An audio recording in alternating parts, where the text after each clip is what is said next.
तो next topic है वो है torque on current carrying rectangular loop placed in uniform magnetic field.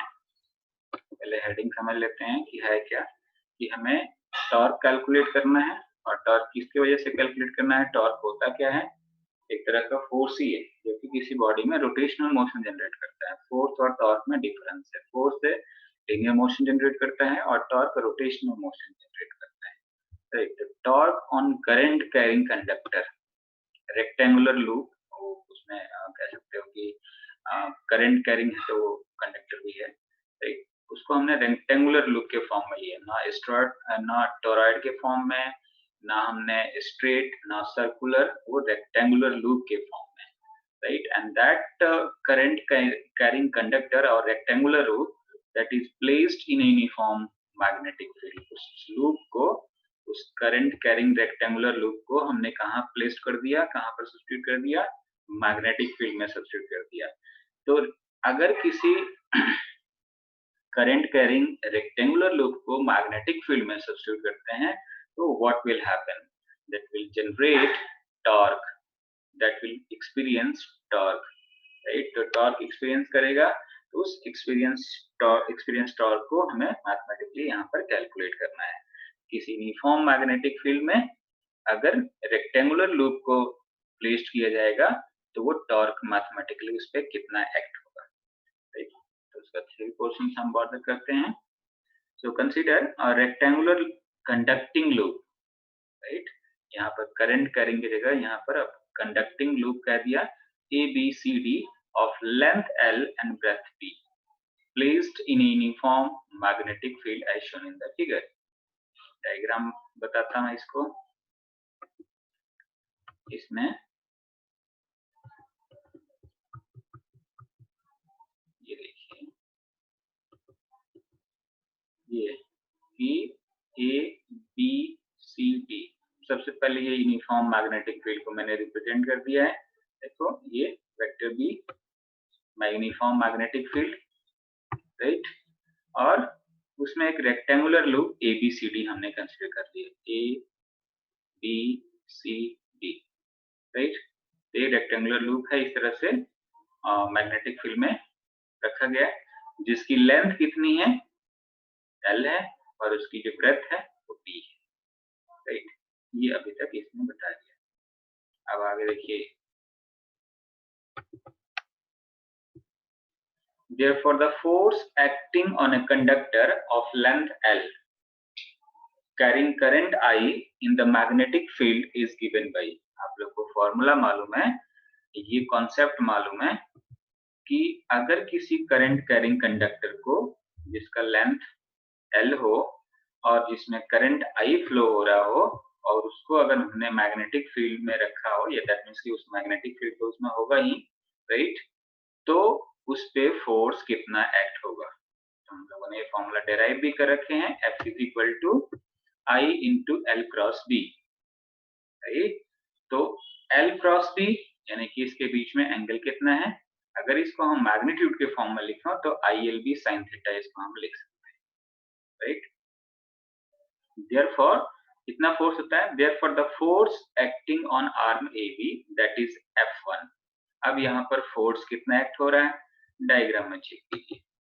Diagram जो फर्स्ट डायग्राम है उसमें फोर्स जो एक्ट हो रहा है दैट इज F1। जो AB आर्म है इस लूप का, जो A से B तक है, A से B तक जो आर्म है और जिसका लेंथ L है, उसमें करंट I फ्लो हो रहा है, तो इसमें जो फोर्स एक्ट हो रहा है दैट इज F1। राइट। तो यहाँ पर वही लिखा है, therefore the force, ये तो जनरल फॉर्मूला हो गया। तो वो जो फोर्स F1 है उस आर्म का, आर्म AB का, दैट इज F1, तो F1 = I × L × B। Right. ये इक्वेशन फर्स्ट हो गया। And the force acting on arm CD that is F2। बिल्कुल सिमिलर कॉन्सेप्ट में आप डायग्राम को चेक करेंगे कि आर्म CD में कितना फोर्स एक्ट हो रहा है। अपर आर्म जो CD है, यहाँ डायग्राम में देखिए, ये करंट है, ये मैग्नेटिक फील्ड है, और इस आर्म में लेंथ इधर भी L था, इधर भी लेंथ L है, इस पे फोर्स F2 इस डायरेक्शन में एक्ट हो रहा है, राइट। तो F2 कितना हो जाएगा, that will be F2 is equal to IL cross B। वैसा नहीं कि आर्म का लेंथ हमने चेंज कर दिया, मैग्नेटिक फील्ड नॉन यूनिफॉर्म हो गया तो फोर्स चेंज हो जाएगा, राइट। डायरेक्शंस हमने यहाँ पर डिफरेंट आर्म में दिखा रखे हैं क्योंकि रेक्टेंगुलर लूप है, राइट। ये दूसरा इक्वेशन हो गया। Therefore the force acting on the arm AD and CB, just वो जो AD and CD, they are equal and opposite, that is these line of actions is same, so they cancel each other. Therefore the force on the arm AB and CD develop a torque which rotate the conductor. अब यहाँ पर diagram में देखिए, दूसरे वाले diagram से भी आप समझ सकते हैं। ये जो दूसरा डायग्राम बनाया गया है,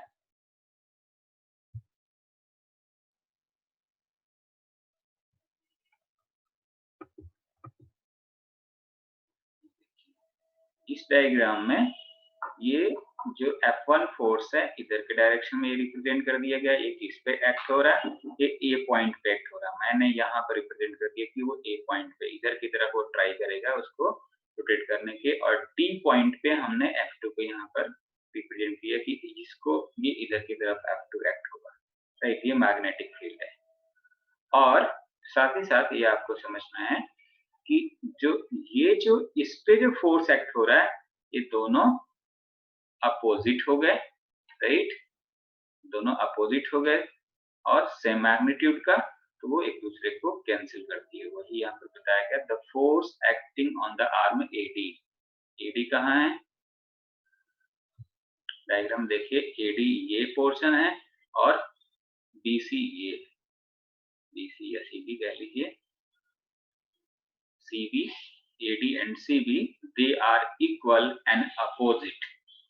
Equal भी opposite है, that is these line of action is same, so they cancel each other. इस डायरेक्शन में जो फोर्स होंगे वो कैंसिल हो जाएंगे।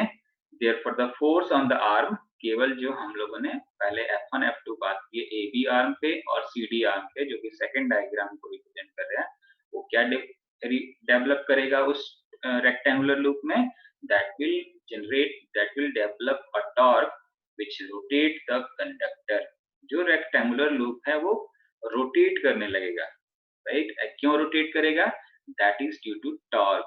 और टॉर्क मैंने बोला था कि दो फोर्सेस अपोजिट वे में एक्ट होंगे तो वो टॉर्क होगा, राइट। तो एक F1 एक्ट हो रहा है और एक F2 एक्ट हो रहा है। तो टॉर्क कैलकुलेट करने के लिए हमने फॉर्मूला मालूम है, जो कि हमने फर्स्ट चैप्टर में भी पढ़ रखे हैं। इस टाइप का for the torque is tau is equal to force in, that means force either F1 or F2 and perpendicular R, right। so the torque tau is equal to कोई सा भी फोर्स आपने यहाँ पर F1 ले लीजिए, यहाँ पर F2 ले लीजिए, राइट। कोई सा भी force either force and perpendicular arm क्या हो गया, Dn। फिगर से देखिए Dn क्या है इसमें, this one is the perpendicular arm Dn। तो अब Dn ये अगर एंगल थीटा है, राइट, इसको हमने यहाँ से मिला दिया और इसको इस तरह से मिला दिया, इसी वाले डायग्राम में ये AD था, राइट। तो एक फोर्स ऊपर की डायरेक्शन में एक्ट हो रहा था, एक फोर्स नीचे की तरफ एक्ट हो रहा था। तो यहाँ पर इसी डायग्राम में हमने इस तरह से इसको बना दिया,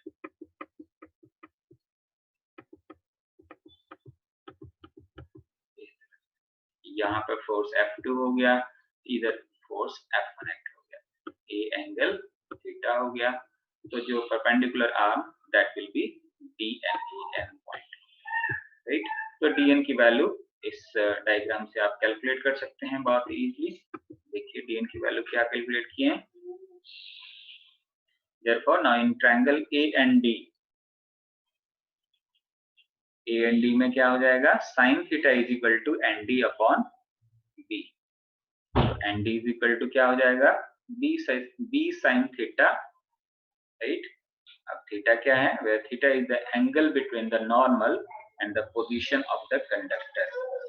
कंडक्टर का पोजीशन और नॉर्मल के बीच में एंगल कितनी है, दैट इज थीटा, राइट? ये बहुत ही इजी है कि ये आप किस तरह से आप उसका एंगल फाइंड आउट करेंगे। तो हम अब dn या nd की वैल्यू सब्स्टिट्यूट कर देते हैं इक्वेशन थर्ड में, देखते हैं क्या आ जाता है, राइट? और f1 की वैल्यू सब्स्टिट्यूट कर देंगे मैग्नीट्यूड में। तो यहाँ देखिए, after putting the value of nd in equation third, तो tau is equal to f1 की वैल्यू रख दिया ILB और इनटू dn की वैल्यू रख दिया b sin थीटा, राइट? अब यहाँ पर देखेंगे कि ये लेंथ है और b से मल्टीप्लाई हो गया ब्रेथ, तो length into breadth that is called area. ये सिंपल कॉन्सेप्ट आपको पहले से मालूम है, राइट? तो length into breadth that is called area. तो यहाँ पर करंट तो एज इट इज आ गया, लेंथ इनटू ब्रेथ को एरिया लिख दिया, b एज इट इज लिख दिया और sin थीटा, राइट? तो tau is equal to IAB sin theta, tau is equal to IAB sin theta. ये टॉर्क का मैथमेटिकल एक्सप्रेशन हमने फाइंड आउट कर लिया। अब ये भी आपको मालूम है कि अगर उस लूप में बहुत सारे टर्म्स होते, यहाँ तो हमने ये जो मैथमेटिक्स ड्राइव किया ये for that is for single term, right? अगर उसमें n टर्न हो, n लूप हो, then what will be your formulations? That will be NIAB sin theta। यहाँ पर आप क्लियर में करेक्शन कर लेंगे, दिस इज यहाँ पर क्रॉस है I और ये सारा NAB sin theta, NIAB sin theta आप लिख सकते हैं, राइट? आप नोट्स में करेक्शन कर लीजिएगा, NIAB sin theta, that is the torque developed in the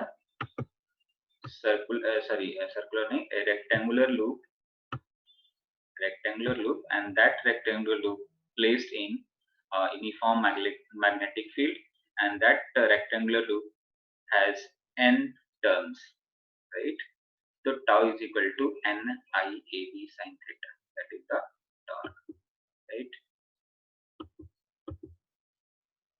So this is all about torque due to a rectangular loop